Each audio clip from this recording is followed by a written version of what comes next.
The hum of the operations floor was a symphony I had conducted for 2 decades. From my glass-walled office, a space I'd earned through years of 16-hour days and logistical wizardry, I had a perfect view of the heart of Nexera Labs. It wasn't just a workspace. It was a living, breathing organism that I had nurtured from a fledgling idea into a multi-million-dollar enterprise. I could see the complex dance of forklifts, the coordinated ballet of inventory management, and the focused expressions of the team members I'd personally hired and trained. Each blinking light on the server racks, each perfectly stacked pallet, was a note in the melody of my life's work. It had started 20 years ago, not in this sleek, modern facility, but in a dusty, cramped warehouse with peeling paint and a perpetually leaky roof. There were only 12 of us back then, huddled around space heaters in the winter, sharing lukewarm coffee from a single, sputtering machine. Robert Brennan, the founder and then CEO, was a man with a brilliant vision but little practical knowledge of logistics. We were a team, a family, really. He had the dream, and I had the grit to make it a reality. I remember us sketching out the first shipping routes on the back of a napkin, celebrating our first $1,000 order with cheap pizza and even cheaper champagne. I built the systems, wrote the protocols, and managed every crisis, from catastrophic supplier failures to sudden blizzards that threatened to grind our entire operation to a halt. I was the bedrock upon which Nexera Labs was built. But bedrock, over time, can be mistaken for old stone. The change had been gradual at first. It started when Robert, with a proud gleam in his eye, announced that his son, Tyler, would be joining the company as Chief Operating Officer. Tyler was a caricature of a modern business school graduate. At 32, he walked with an unearned swagger. His suits were too sharp, his smile too smug, and his vocabulary was a minefield of corporate buzzwords he used to mask a profound lack of understanding. He spoke of synergizing verticals and optimizing paradigms, but couldn't tell a bill of lading from a packing slip. He saw my floor, my symphony, as an outdated relic. The comfortable, functional break room I designed was replaced with a sterile, minimalist space with uncomfortable metal chairs and an espresso machine no one knew how to use. He implemented a new, agile workflow management software that was so convoluted it added hours to everyone's day.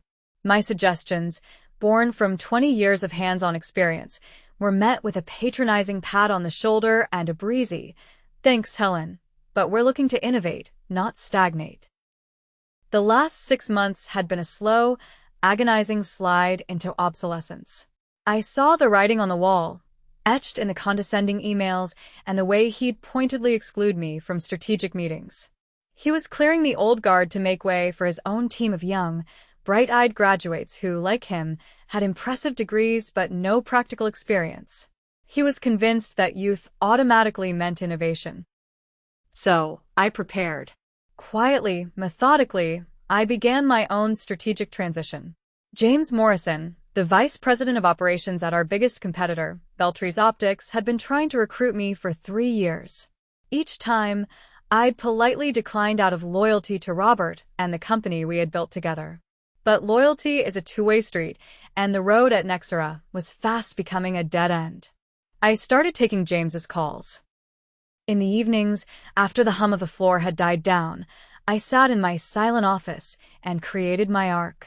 I meticulously documented every password, every vendor contact, every shipping protocol, every nuance of the inventory management system I had designed from scratch. I compiled 2 decades of process improvements, of hard-won knowledge, of relationships I had personally cultivated. I didn't see it as theft. It was a backup of my own work, a portfolio of my legacy. I saved it all to a heavily encrypted personal drive, an insurance policy against the inevitable. The day came on a Tuesday morning. The summons to Tyler's office was delivered via a curt instant message. His office was the antithesis of mine. Where I had photos of my team and charts detailing operational efficiency, he had abstract art and a single, pretentious orchid. The air was cold, sterile, and smelled faintly of expensive cologne. "Let's be honest, Helen," Tyler Brennan said, leaning back in his oversized leather chair with that smug smile I'd grown to despise. It was a smile that didn't reach his eyes, a thin, cruel slash across his face. He didn't offer me a seat. Women your age, he continued, steepling his fingers, just can't keep up with where this industry's headed. Technology moves fast, and frankly, I need people who can adapt. The words were like tiny, sharp icicles piercing my composure. 20 years. 20 years of my life, my passion, my soul, dismissed as if I were some outdated piece of equipment, a rotary phone in a smartphone world. My heart began to pound a furious, frantic rhythm against my ribs, a war drum of pure, unadulterated rage. I could feel the heat rising in my face, the tremor starting in my hands. But on the surface, I was a placid lake. I had rehearsed this moment in my mind 100 times. I forced the practiced, professional smile I had perfected over decades of dealing with difficult clients and even more difficult colleagues. I folded my hands neatly in front of me, a picture of calm acquiescence. I completely understand, I said, my voice a marvel of steadiness. His eyebrows shot up slightly. A flicker of surprise, maybe even disappointment, crossed his face. He'd clearly expected an argument, tears, perhaps some pathetic pleading. He had braced himself for a dramatic scene, and all he got was composed agreement from a 56-year-old woman who had seen enough corporate politics to know which battles were worth fighting and which were a waste of breath. This one was not a battle. It was the prelude to a war he didn't even know had been declared. Well, that's refreshing, he said, a little flustered, shuffling papers on his desk that he wasn't actually reading. I was prepared for this to be more difficult. Most people don't take terminations so well. I'm not most people, I replied, allowing myself a small, genuine smile this time. I stood up and smoothed the front of my navy blazer, a silent assertion of my own dignity. When would you like me to finish up my current projects? End of the week should be fine, he said, already turning his attention to his computer screen, dismissing me from his attention as easily as he had dismissed me from my job. Human resources will handle the paperwork. I walked out of his corner office, my head held high. I passed the glass walls that gave him a king's view of the entire operations floor, the floor I designed, optimized, and managed for 2 decades. The irony wasn't lost on me. He was firing the very person who'd created the systems that made his family's company profitable enough for him to have a corner office in the first place. My name is Helen McRae, and until 5 minutes ago, I was the operations director at Nexra Labs, a tech distribution company here in Indianapolis. I'd started as a logistics coordinator when the company was just 12 employees cramped into a rented warehouse. Now, we employed over 200 people and moved millions of dollars worth of equipment every month. I'd built the shipping protocols, designed the inventory management system, and personally trained most of the department heads. But Tyler didn't see any of that. He saw a middle-aged woman who didn't fit his vision of a modern, dynamic company. What he didn't know was that his smart business decision was about to become his worst nightmare. I'd seen this coming for months, ever since Robert Brennan started handing more responsibility to his son. Tyler had been making changes, most of them poorly thought out. He'd hired a bunch of recent graduates with impressive degrees but no practical experience, convinced that youth automatically meant innovation. The truth was, I'd been quietly consulting with Veltre's Optics for the past 6 months. James Morrison, their operations vice president, had been trying to recruit me for 3 years. Every time Nexra Labs landed a major contract or I streamlined a process that impressed the industry, James would call. Helen, we need someone with your expertise, he'd say. Name your price. I'd always declined, loyal to Robert Brennan, who'd given me my first real opportunity in logistics. But loyalty was a two-way street. And watching his son systematically disrespect the people who'd built the company was wearing my patience thin. The morning of my termination, I'd already been scheduled to have lunch with James. What Tyler intended as my farewell meeting had just become my final interview. You're free, James said, grinning as we sat in the quiet corner booth at Romano's downtown. When can you start? Monday, I replied, taking a sip of my iced tea. The condensation on the glass felt cool and grounding against my fingertips. But there's something you should know. I slid a thick, neatly organized folder across the table.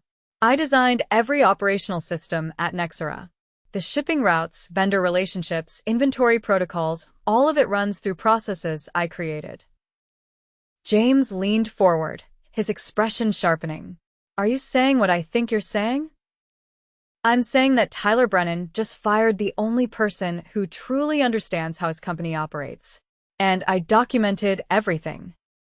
He opened the folder, his eyes scanning the first few pages. This is comprehensive. 20 years of process improvements, vendor contacts, and system specifications. All completely legal since you developed them, and there's no non-compete clause in my termination package. I had checked. Twice. The irony was beautiful. Tyler had been so eager to get rid of me that he'd rushed through the paperwork. No retention bonus, no consulting agreement, no restrictions on where I could work. Just a standard severance package and a quick exit. We've been trying to crack into Nexera's client base for years, James said, flipping through my documentation. These shipping routes alone would save us millions in logistics costs. Their 3 biggest clients all have contracts coming up for renewal in the next 60 days, I mentioned casually. And I happen to know exactly what terms they've been discussing. James signaled the waiter for champagne. Helen, I think this is going to be a very profitable partnership. I smiled, thinking about Tyler's smug expression just a few hours earlier. He had no idea what was coming. The rest of that week at Nexera was almost amusing. I watched from the back of the conference room as Tyler announced the strategic personnel changes to the assembled staff. As we move forward in an increasingly competitive market, he announced, we need leadership that can adapt to technological advances and industry evolution. That's why we've made some strategic personnel changes. Confused glances were exchanged. Most of these people had worked with me for years. They knew exactly what strategic personnel changes meant. Helen McRae has decided to pursue other opportunities, Tyler continued, not even having the decency to acknowledge my presence in the room. We wish her well in her future endeavors. After the meeting, a steady stream of employees stopped by my office. Janine, my assistant operations manager, was the first. This is insane, she whispered, closing my door. Half our vendor contracts are in your name. The shipping software was your design. How does he expect us to manage without you? You'll figure it out, I said diplomatically, continuing to pack my personal items. Tyler seems confident in his new direction. What I didn't tell Janine was that I'd spent Monday and Tuesday meticulously documenting every password, every vendor contact, every process detail, and emailing it all to my personal account. Not theft, just a backup of my own work. After 20 years, I knew which systems would be the first to break down. By Wednesday, I'd already started consulting remotely for Veltries Optics. James had arranged for me to begin immediately, and we were moving fast. Their legal team had reviewed everything, confirming that my termination package included no restrictions on sharing industry knowledge I'd developed independently. Thursday morning, I made 3 phone calls. The first was to Patricia Holmes at Westel Distribution, our biggest client. Patricia and I had worked together for 8 years, and she'd always made it clear that her loyalty was to me personally, not to Nexera Labs. Helen, I heard rumors you were leaving, Patricia said when I called. Please tell me it's not true. I'm afraid it is. Tyler Brennan felt the company needed younger leadership. There was a long pause. That boy has no idea what he's lost. You've saved us millions in efficiency improvements over the years. Well, I'm joining Veltries Optics now. If you ever want to explore alternatives to your current distribution arrangement, send me a proposal, Patricia said immediately. Westel is always interested in working with professionals who understand our needs. The second call went to Gerald Perkins at Microsystems Corporation. The third, to Andrea Sullivan at Tech Solutions Plus. Both conversations followed the same pattern. By Thursday afternoon, Tyler's strategic personnel change had just cost Nexera Labs their 3 largest clients a combined value of $12 million annually. And he didn't even know it yet. Friday morning arrived with deceptive calm. I was scheduled to finish my last day at Nexera, cleaning out my office and supposedly transferring my responsibilities to Tyler's new operations manager, a 28-year-old named Bradley Brown with an MBA and exactly zero experience in logistics distribution. Tyler had hired Bradley straight from graduate school, convinced that fresh thinking would revolutionize their operations. What Tyler didn't understand was that logistics wasn't about revolutionary thinking. It was about relationships, experience, and understanding the thousand little details that kept complex systems running smoothly. I arrived early, as I always had, and found Bradley already at his desk, frantically scrolling through spreadsheets on his computer. "Good morning, Bradley," I said pleasantly. "How are you settling in?" He looked up, stress evident in his eyes. "Helen, thank goodness you're here. I've been trying to understand the shipping protocols, but nothing makes sense. The software seems to be crashing every time I try to generate a route optimization report." I nodded sympathetically. The system can be temperamental. Did you update the vendor portal passwords? They reset automatically every 90 days. Vendor portal? Bradley looked confused. Tyler didn't mention anything about vendor portals. Oh, I paused, letting the implications sink in.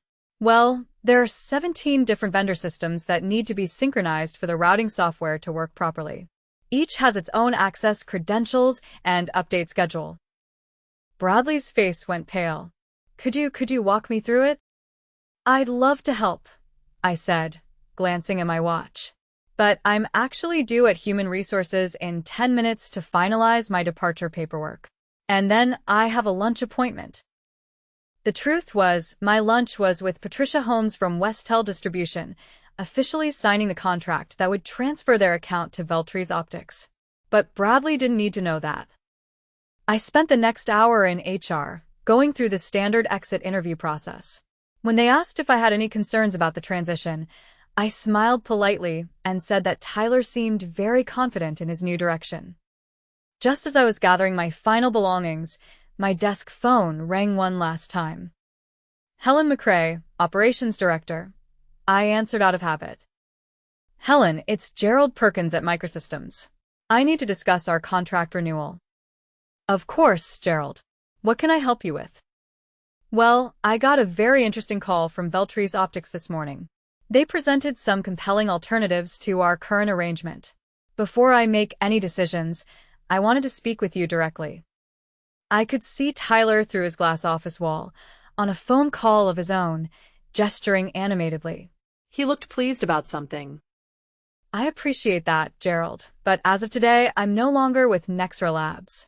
You'd need to speak with Tyler Brennan about any account concerns. That's exactly what I was afraid of, Gerald sighed. Helen, you've been our primary contact for 6 years. You know our needs, our timeline constraints, our budget parameters. Frankly, we're not comfortable working with anyone else. I understand completely.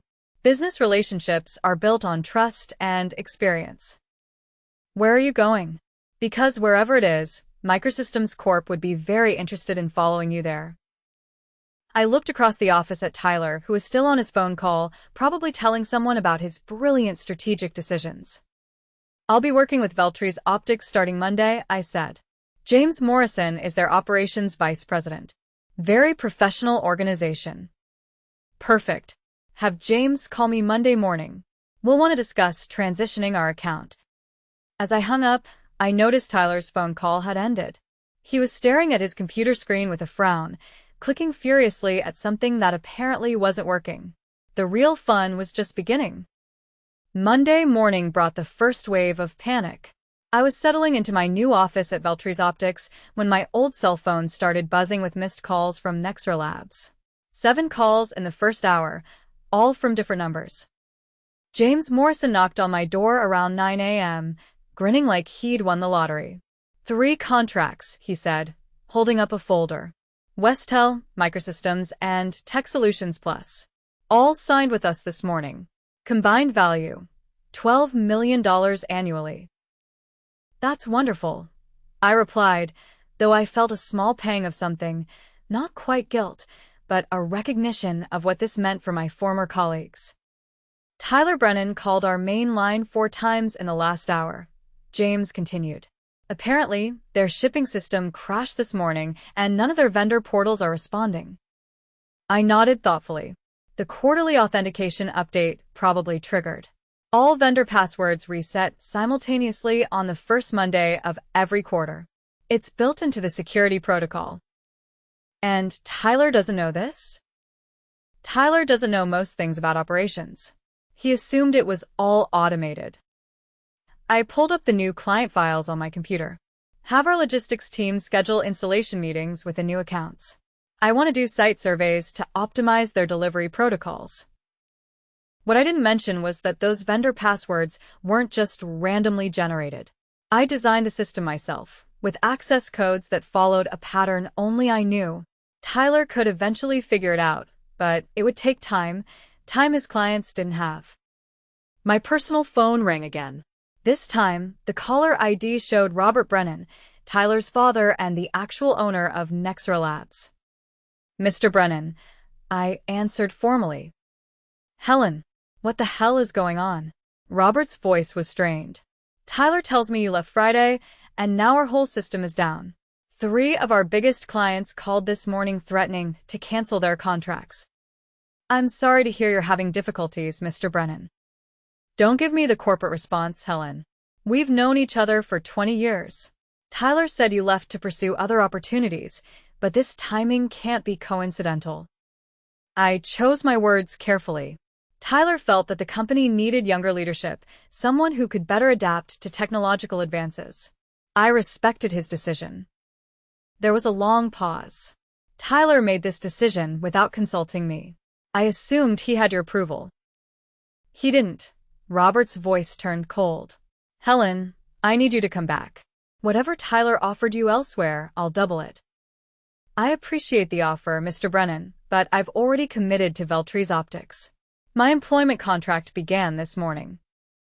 Then at least help us transition. Consult for us temporarily. Help Bradley understand the systems. I looked out my new office window at the bustling Veltries warehouse floor. I'd be happy to discuss consulting arrangements. My standard rate is $500 per hour with a minimum 40-hour weekly commitment. Robert was quiet for a moment, probably doing the math. $20,000 per week to fix problems that wouldn't exist if his son hadn't fired me.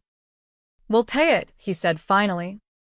Finally, I'll need the consulting agreement in writing, along with Tyler's written acknowledgement that my expertise is required. And, Mr. Brennan, I'll also need a formal apology from Tyler for his comments about women my age being unable to keep up with technology. Another pause. I'll talk to Tyler. Take your time, I said pleasantly. Though, I should mention that your vendor authentication lockout resets every 7 days. If the passwords aren't updated by next Monday, you'll lose access to your primary shipping partners entirely. I hung up and returned to my new client files, feeling a satisfaction I hadn't experienced in years. Tuesday brought escalation. Tyler himself called my personal phone at 7 a.m., waking me from a peaceful sleep in my new routine. I let it go to voicemail, then listened to his message while making coffee. Helen, this is Tyler Brennan. I think there's been some kind of misunderstanding. We need to talk about the operational transition immediately. Our systems are experiencing technical difficulties, and Bradley needs your assistance to resolve some authentication issues. No apology. No acknowledgement that he'd fired me 4 days earlier with condescending remarks about my age and capabilities. Just demands for my help now that his strategic personnel changes were backfiring. I deleted the message and drove to Veltries Optics, where my new team was already implementing efficiency improvements for our 3 new major clients. Around 10 a.m., James knocked on my door again, this time looking concerned. Robert Brennan is in our lobby, he said. He's asking to speak with you personally. Says it's urgent. Send him up, I replied, saving my work. This should be interesting. Robert Brennan walked into my office looking like he'd aged 5 years in 4 days. His usually perfect silver hair was disheveled, and his expensive suit was wrinkled. He sat down heavily in the chair across from my desk. Helen, I owe you an apology, he began. Tyler told me he discussed your departure with you weeks ago, that it was a mutual decision based on your desire to explore new opportunities. That's not exactly how it happened, I said quietly. I know that now. I had a very enlightening conversation with Janine yesterday. She told me what Tyler actually said to you. Robert's jaw tightened. His comments about your age and capabilities were completely inappropriate and absolutely not reflective of this company's values. I appreciate you saying that, Mr. Brennan. Helen, I built Nexera Labs from nothing, and you helped me grow it into what it became. Firing you wasn't just wrong, it was business suicide. Tyler is young and inexperienced. He made a terrible mistake. I leaned back in my chair, studying the man who'd given me my first real opportunity in logistics management. What exactly are you asking me, Mr. Brennan? Come back. Full restoration of your position, 20% salary increase, and Tyler will report to you instead of the other way around. The offer was tempting, but I thought about Tyler's smug expression when he dismissed me, his casual assumption that women my age were obsolete. That's very generous, I said. But I'm quite happy here at Veltries Optics. They value experience and institutional knowledge. Robert's shoulders sagged. Then, at least help us salvage what we can. Our vendor relationships are destroyed. The shipping software is completely locked out. Bradley doesn't even know where to begin. I told you my consulting rate yesterday, $500 per hour, 40 hours minimum. I remember. He pulled out a contract from his briefcase. I had our legal team draft this last night. I reviewed the document carefully. It was comprehensive and expensive, but there was something missing. Where's Tyler's written apology? I asked. Robert winced. He's resistant to putting anything in writing. Legal liability concerns. Then I'm afraid we don't have a consulting agreement. I slid the contract back across my desk. Mr. Brennan, Tyler didn't just fire me inappropriately. He did it with discrimination and disrespect. If he wants my help fixing his mistakes, he needs to acknowledge them publicly. Helen, please. The company is hemorrhaging money. Every day this continues. Then Tyler better start learning about vendor authentication protocols, I said, standing up. I have a client meeting to prepare for. Wednesday afternoon brought the moment I'd been quietly anticipating. Tyler Brennan walked into the Veltries Optics lobby, his usual arrogance replaced by barely concealed desperation. James Morrison had called my office to warn me he was coming up. Send him in, I'd said, arranging the files on my desk. And James? Leave my door open. Tyler entered my office like a man walking to his execution. His confident swagger was gone, replaced by the nervous energy of someone whose carefully constructed world was collapsing. Helen, he said, attempting his old authoritative tone. We need to discuss this situation. Please sit down, I replied pleasantly, gesturing to the chair across from my desk. How can Veltries Optics help you today? His face flushed at the deliberate formality. Cut the corporate speak, Helen. You know exactly why I'm here. I'm afraid I don't. Could you be more specific? Tyler's composure cracked slightly. The vendor systems, the client contracts, the shipping protocols, you designed all of it, and now it's falling apart. We both know this isn't coincidental. You're absolutely right, I said, leaning forward. I did design those systems, over 20 years of work, actually. And you fired me because women my age can't keep up with technology. That's not, he started to protest. Let me finish, I interrupted, my voice remaining calm but firm.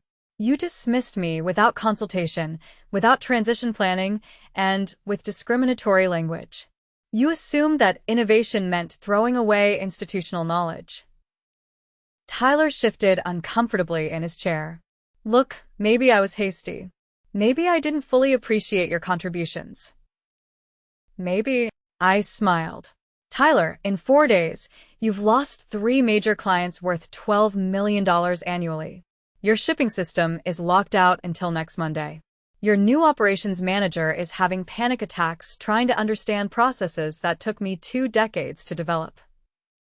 So help us, he said desperately. Name your price. I leaned back in my chair, savoring the moment. My price is simple. A written apology, acknowledging your discriminatory comments and your mistake in terminating me, posted publicly to the company website and sent to every vendor and client. His eyes widened. That's career suicide. Perhaps, I replied, but it's also accountability. Thursday morning brought the collapse I'd been orchestrating since Monday. James Morrison burst into my office with barely contained excitement, holding his phone and a stack of reports. Helen, you need to see this, he said, spreading documents across my desk. Nexra Labs just lost their primary shipping contract with Continental Express. Their delivery network is completely shut down. I reviewed the termination notice with professional interest. Continental Express had been Nexra's backbone shipping partner for 15 years, a relationship I'd personally negotiated and maintained. Without them, Nexra couldn't fulfill any client orders. There's more, James continued. Bradley Brown submitted his resignation this morning, effective immediately. He sent a company-wide email saying the position was beyond his capabilities. That's unfortunate, I replied, though I wasn't surprised. Bradley was a smart young man who'd realized he was being set up to fail in a position that required decades of experience. My phone rang, displaying Robert Brennan's number again. Helen, please. Robert's voice was hoarse when I answered. Tyler will issue the apology. Written, public, whatever you want. We just need you to help us salvage what's left. It's too late for that, Mr. Brennan, I said gently. Continental Express terminated your shipping agreement this morning. Without them, you can't fulfill orders for any remaining clients. There was a long silence. How did you know about Continental? Because Patricia Holmes at Westel Distribution is on their board of directors. When she told them about Tyler's management style and discriminatory practices, they decided they didn't want to work with companies that treated experienced professionals that way. This will destroy us, Robert whispered. Yes, I agreed. It probably will. Tyler made a choice last Friday.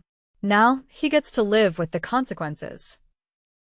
I hung up and returned to my work, helping Veltris Optics integrate 3 major new clients into their expanding network. Outside my office window, I could see delivery trucks bearing our company logo, efficiently executing the improved protocols I designed. The future looked very bright indeed, and I was finally working for people who understood that experience and wisdom were assets, not liabilities. Looking back on those pivotal days, I realized that Tyler's attempt to discard me had actually freed me to flourish in ways I never imagined possible. And his downfall served as a powerful reminder that respect and experience should never be undervalued.